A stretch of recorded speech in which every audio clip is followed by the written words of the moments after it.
आज तो आप सभी का स्वागत है मेरे इस खूबसूरत से ब्लॉग में। तो अभी कुछ लोग बहुत हल्ला किए जा रहे हैं, यूजीसी रिजर्वेशन लागू हो, यूजीसी 2026 जो है कानून वो लागू होना चाहिए।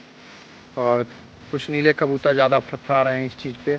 तो मैं उन सभी से कहना चाहता हूँ कि तुम लोग को SC ST खुद के सुरक्षा के लिए मिला था, उसका नाजायज़ उपयोग तुम लोग लगातार किए आ रहे हो।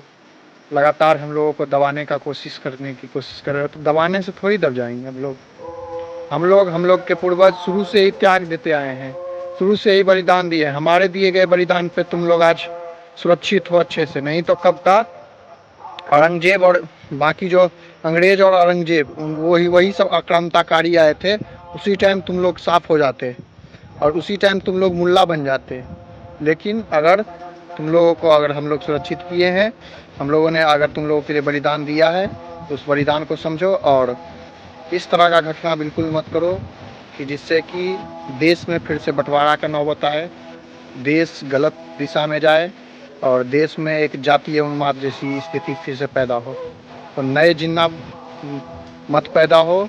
अगर देश को जोड़ना है, अखंड भारत बनाना है, अगर ऐसे ही देश तरक्की की तरफ देखना है, तो सभी साथ होके एकजुट होके चलो। जातिवाद से पीछे हटो, क्योंकि अब जातिवाद करने का समय नहीं रह चुका है। अब यहाँ पे साइंस का युग है, यहाँ पे AI का युग है, टेक्नोलॉजी इतना आगे है। तो हम लोगों को साथ मिलके आगे काम करना चाहिए, इस देश को बेहतर बनाना चाहिए। आज हम लोग हॉस्टल, कॉलेज, यूनिवर्सिटी में सभी साथ पढ़ते हैं, बैठते हैं, एक ही मेस में खाना खाते हैं। तो वो सब दिन बहुत पहले ही गुजर गया है, जब जातिवाद होता था, जाति सूचक गालियाँ दी जाती थी या फिर जाति भेदभाव के कारण किसी को परेशान किया जाता था। तो अब वो सब चीज़ होती नहीं है।